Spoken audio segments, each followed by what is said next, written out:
রবিবার উদয়পুর রমেশ স্কুল মাঠে রাধাকিশোরপুর মণ্ডল যুব মোর্চার উদ্যোগে রঞ্জিত সিংহ রায় স্মৃতি প্রাইজ মানি এক নকআউট ক্রিকেট টুর্নামেন্টের শুরু হয়েছে। রবিবার সকালে উদয়পুর রমেশ স্কুল মাঠে প্রদীপ জ্বালিয়ে এর সূচনা করেন রঞ্জিত সিংহ রায়ের ছোট ভাই তথা রাজ্যের অর্থমন্ত্রী প্রণজিৎ সিংহ রায়। এছাড়াও উপস্থিত ছিলেন বিধায়ক অভিষেক দেবরায়, উদয়পুরের পৌরপিতা শীতল মজুমদার সহ রাধাকিশোরপুর মণ্ডলের যুব মোর্চার নেতৃত্বরা। উপস্থিত অতিথিরা প্রয়াত রঞ্জিত সিংহ রায়ের প্রতিকৃতিতে মালা ও ফুল দিয়ে শ্রদ্ধা নিবেদন করেন। এরপর এক সংক্ষিপ্ত ভাষণে মন্ত্রী ও বিধায়ক বলেন, খেলাধুলার মধ্যে দিয়ে ভ্রাতৃত্ববোধ তৈরি হয়।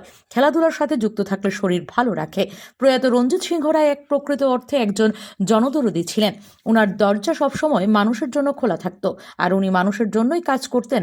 ওনার কাছে যারা সাহায্যের জন্য যেতেন, সেই ব্যক্তি কোনো ধর্মের বা কোন রাজনৈতিক দলের সমর্থক তা কখনো তিনি দেখতেন না। রঞ্জিত সিংহ রায়ের একটাই ধর্ম ছিল মানুষকে সাহায্য করা, মানুষের পাশে থেকে কাজ করা। রবিবার এই প্রাইজ মানি ক্রিকেট টুর্নামেন্ট যা আয়োজন করেছেন তাদেরকে ধন্যবাদ জানান নেতৃত্বরা। খেলা শুরুর আগে মন্ত্রী প্রণজিৎ সিংহ রায় বল করে খেলার সূচনা করেন, আর ব্যাট করেন উদয়পুর পৌর পরিষদের চেয়ারম্যান শীতল মজুমদার। এই খেলাকে কেন্দ্র করে উদয়পুরবাসীদের মধ্যে উৎসাহ ও উদ্দীপনা লক্ষ্য করা যায়। বিভিন্ন প্রতিযোগিতা উদয়পুর তার থেকে পিছিয়ে নেই, সমস্ত এগিয়ে চলেছে। আমি আজকের এই টুর্নামেন্ট যার স্মৃতিতে এই টুর্নামেন্ট হচ্ছে, অভিষেক দেবরায় বলেছেন, আমার এখানে অন্য কিছু বলার নেই। এতটুকু তো বলতে হবে, রঞ্জিত সিংহ রায় অবশ্যই আমার বড় ভাই ছিলেন এবং